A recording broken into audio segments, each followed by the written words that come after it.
Question number 8. A uniform ladder of mass 10 kg leans against a smooth vertical wall making an angle 53 degree with it. तो ये जो wall है वो अपनी smooth है और यहाँ पर एक ऐसे रॉड जो है वो रेस्ट पे है. The other and rest on a rough horizontal floor. तो ये जो है अपना रफ हॉरिजॉन्टल फ्लोर है. रफ है तो यहाँ पर फ्रिक्शन भी लगेगा, नॉर्मल रिएक्शन दोनों लगेगा. ये वाला वॉल जो है वो स्मूथ है तो केवल नॉर्मल रिएक्शन लगेगा.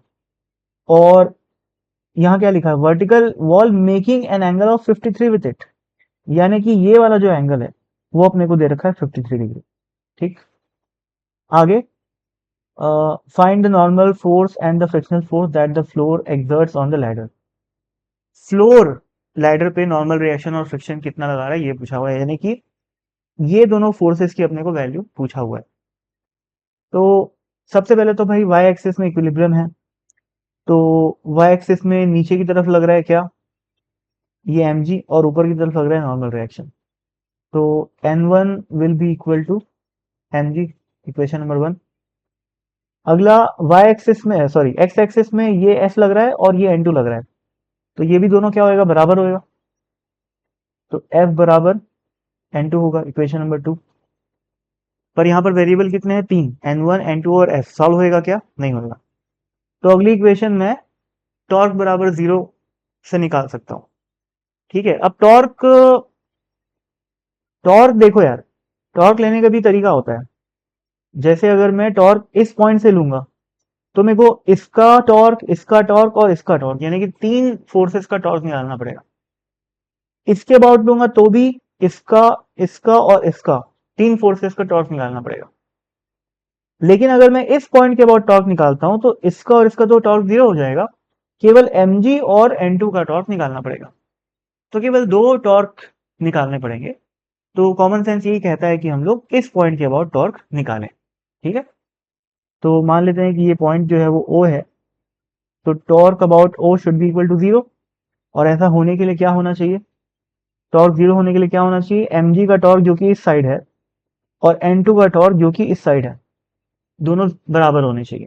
ठीक है, mg का टॉर्क कितना रहेगा, mg का ये वाला कंपोनेंट, ठीक है, रॉड के परपेंडिकुलर वाला.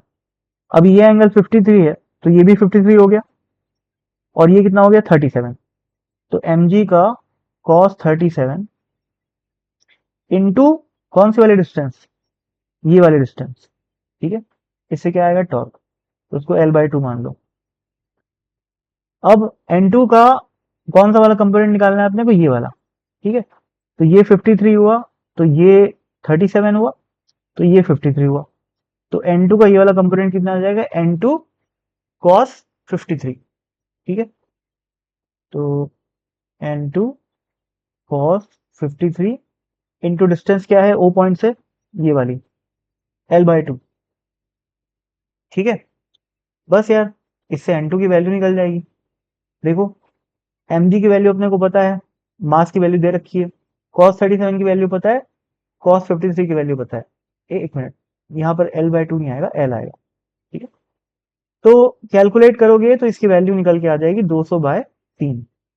ठीक है, अगर mg की वैल्यू 10 लोगे तो 200/3 आएगा, और अगर